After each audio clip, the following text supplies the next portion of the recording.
gontos bil.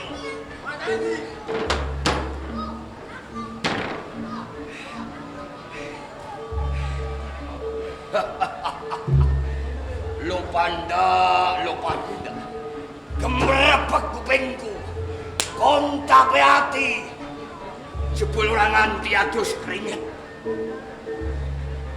Yen nyingkirake kowe. Angel malik epek-epek. Saiki sing bakal kondang ning jagat pesawat. Aku ngakuti.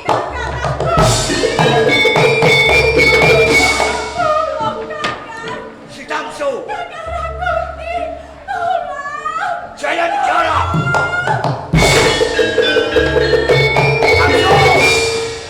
Tamso. Jaya Negara. Setan iblis ojo Jaya Negara. Jaya Negara. Tupeh kowe dicire pengayoman. Kowe ngalap lan bojoku si Tamso. Ojo kok anggap Rakuti mung meneng sedekul tatan kowe. Dajang kae. Rakuti, maju.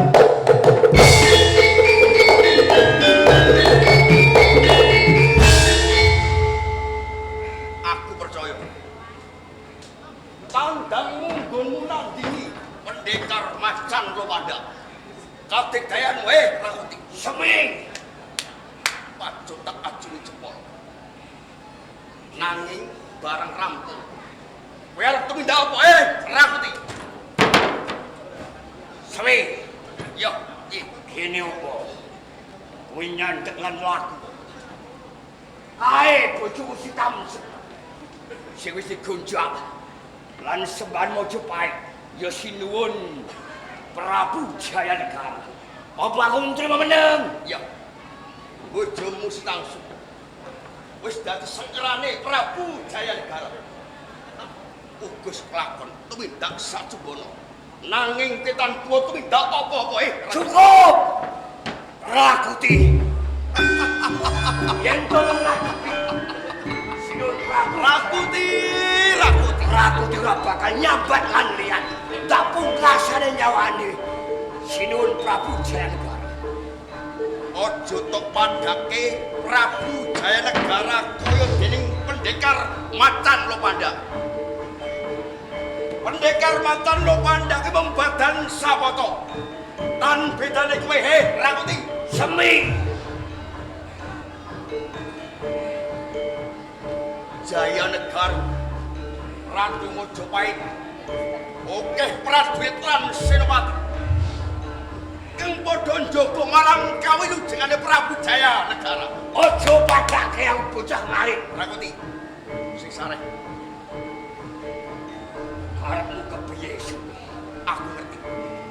Rampung wae ketanding karo pendekar macan Lowanda. Tanmu kowe rumangsa kesel. Kowe uga rumangsa kelak rantinen sawetara ya.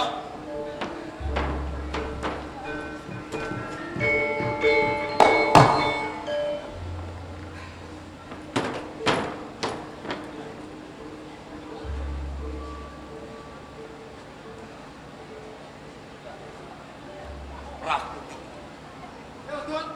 Ngelingi marang sumpah mulan uga sumpah. Saboyo mukti saboyo waktu.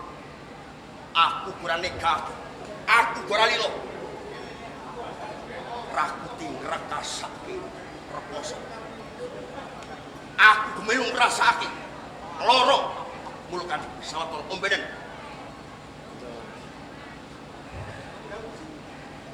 Saboyo mukti saboyo pati. Semi. Mung lamis lambe. Sapa to semi aku weruh. Yen semi wis mamah mergo derajat lan pangkat. Uta mergo bondo lan donya. Beda lan Rakuti. Bedane bab apa Rakuti. Gedhe lapuh lapet. Kepengin nyelametke lan bojoku. Dadak kowe miris. Kowe meden-medeni lan Rakuti. supaya bisa ngrancut marang Bromangkyam Raga. Wis tak cepai. Ombenono banyu ana sakjroning kendhi. Semi. Semune kowe isih sumlang. Tok anggap aku wong licik. Mergo kowe licik, Aku bakal tegelan tolo karo kowe. kene ora nyoto Semi. Tak buktekke. Tak buktekke yen to aku ora bakal ngianati karo kowe.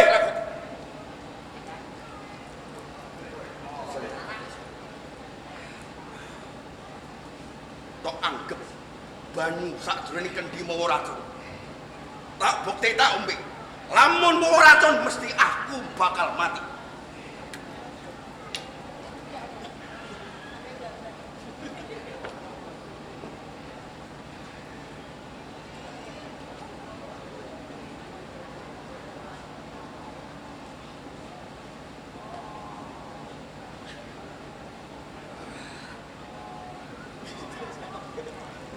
Jaya Negara.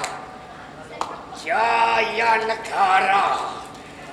Jaya Negara. Rakuti Semi. isih kebak rasa wangi tumrap Prabu Jayanegara. Kene ora. Semi. Kowe pinangka paseksen. Sawangen iki mono sirahe Prabu Jaya Negara.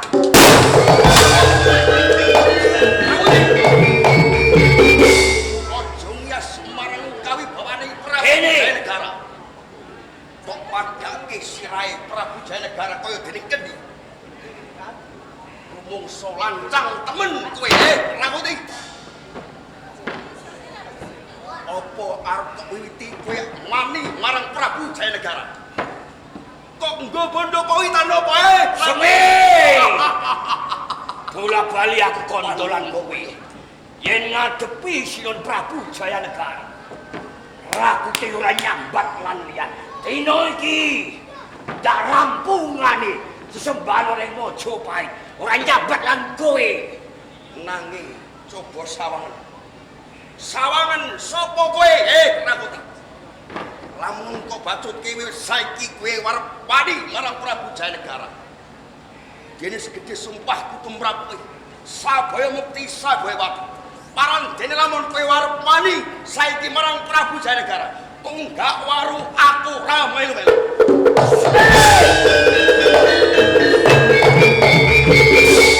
Semi! Semi! Setan iblis gak calak nak wis kuwi. Kowe menungso kang licik. Kowe menteng diajak pangkat. Elingo Semi. Kae sitamsu bujuk. Ana tetembungan para pinter. Sadumuk bathuk sanyarip. Cilik dibebengi anake. Gedhe dijawat bojone. Rakuti ngelabui sak lembaring nyawa. Jayanegara tak longgo lubiramu iki. Aja enak-enak lungguh jigrang sela tuwang. Jayanegara.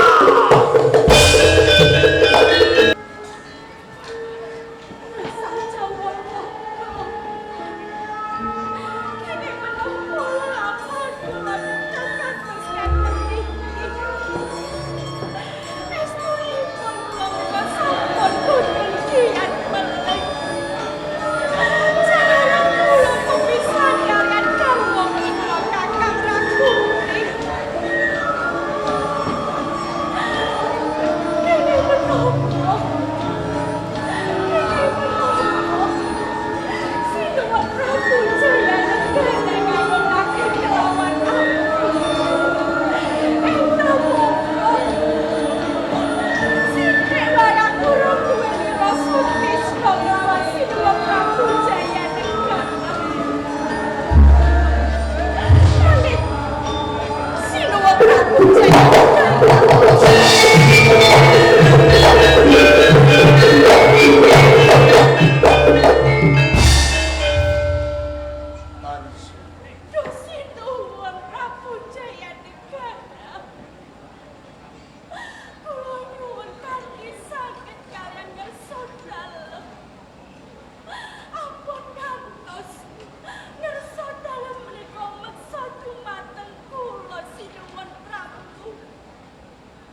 Tams. Kula sinuwun Prabu Jayanegara. Ojo gampang ngetesake. Emang temen yen pipimu kang alus kuwi nambahan. Kelukmu tangkeme kowe ora. Tams. Kula sinuwun Prabu. Kowe ndak mulyake ndak papan acara ing taman kapuk. Ojo nganti. Kowe nyahak karepe Jaya.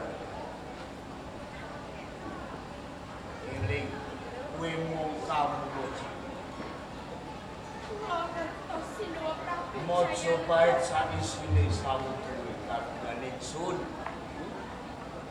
Kula kowe aja wangkal Karas. Nanging sinuwun. Kula menika sampun gadhahi bojo. Boten wonten sanges Kakang Rakuti. Kula boten saged tinggal sakmenika kaliyan Kakang Rakuti sinuwun Prabu. Kula nyuwun wasana kaliyan kula sinuwun Prabu Jayanegara. Maaf kasih kapantos kula. Sasampunipun kula menika mapan wonten ing tangan Kakang Wonten. Kula sekarang tara-tara nelongso gesang kula sinuwun Prabu Jayanegara. Sitarso. Ora itu kowe Yen Prabu Jayanegara wis kesal. Asuhan. Asuhan jono. Awlo. Kanyaha. Berentang. Kawi Jaya.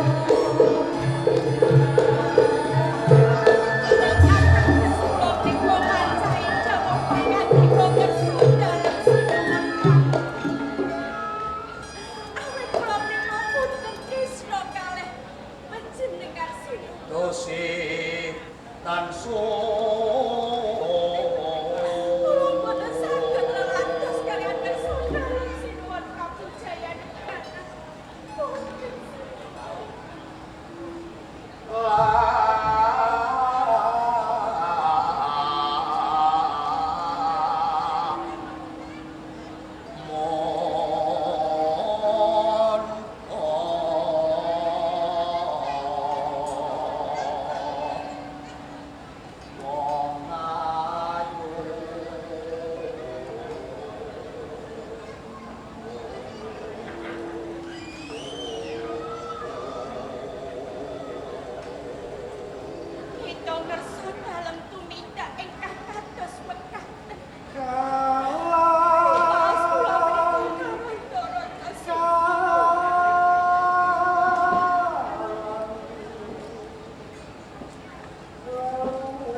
Setan Sampun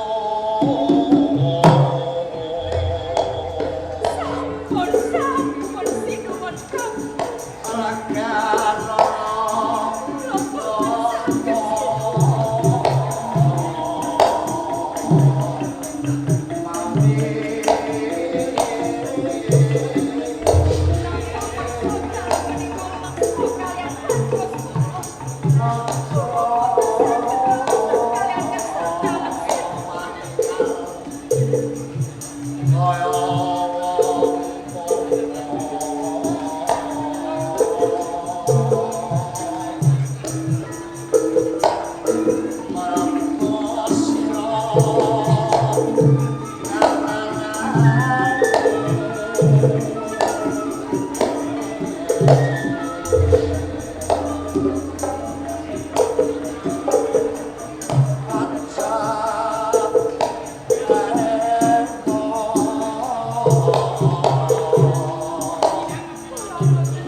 Kaiwan marang ratu. Mula ayo tinulaku lagi tak sedero sitan. Sinoso ngerso dalem nika ngemis-ngemis katresnan kalih kula. Piye? Kula boten saged latos. Piye?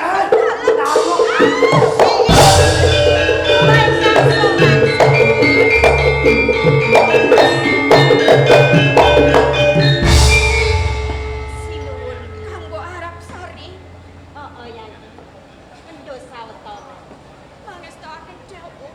Panjenengan nika badhe tumindak menapa sinuwun? Ora sandadak akon.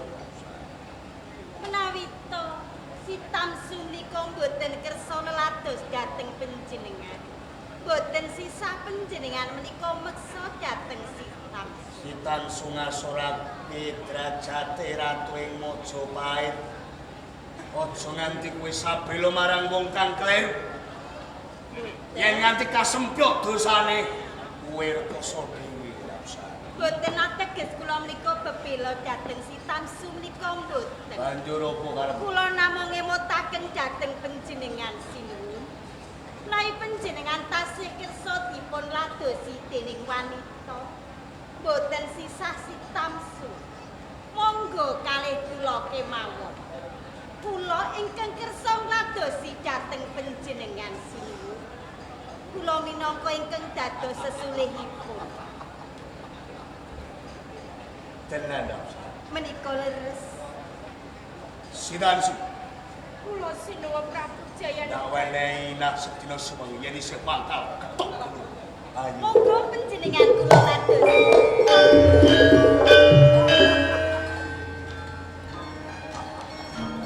Ayo Lapsari.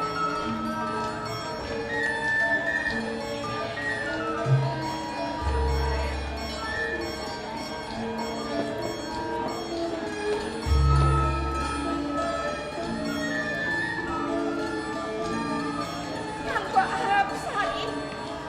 Kula matur nuwun sanget kalih panjenengan dawuh. Cara panjenengan menika sampun nylametaken dhateng kula. Yen ngono aku bakal ninggalake taman kabopongan ing dhisik.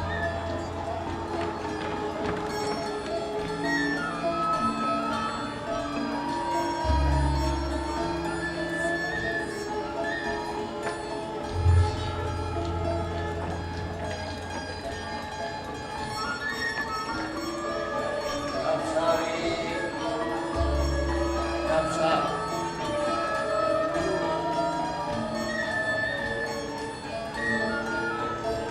Lapsari!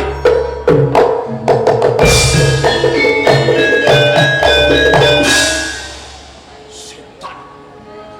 Ya pusial. Kawan, Paman Ramawati. Inggih, kula suwun. Kowe iki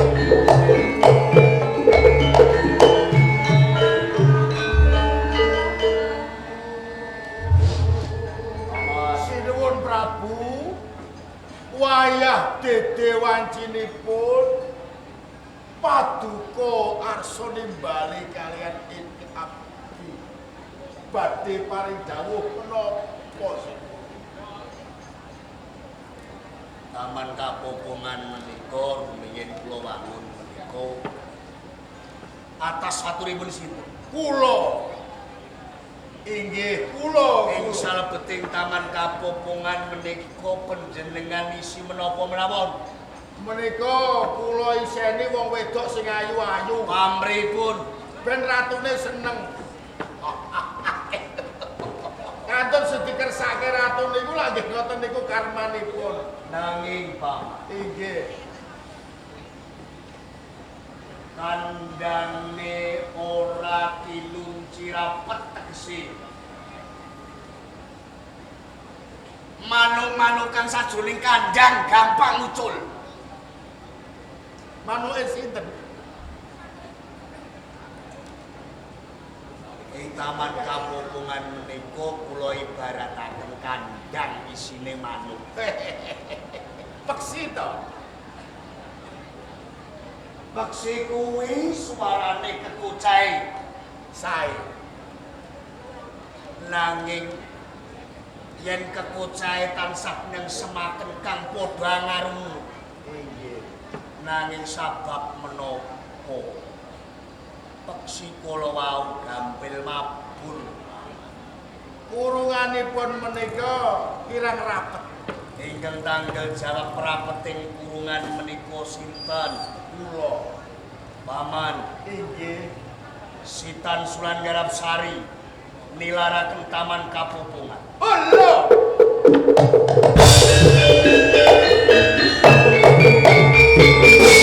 Nembe napa sampun dalu? Paman, Inggih. ora ana tinane Ratu Majapahit Jaya Negara kinirangake. Oh inggih. Manuk-manuk sing ora pernah teko jaya. Inggih. Tanggal jawab jenengan. Inggih, inggih, inggih. Pisunaran Agung benjang-enjang bab upacara srada pasrah dhateng ndi.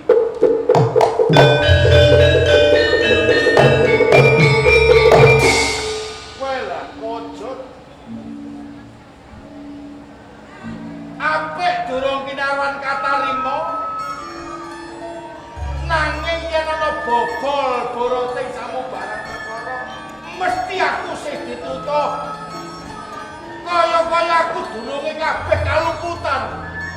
Nek yo ora apa-apa. Ora apa-apa. Iki baku aku bisa merantasi kabeh pakaryan.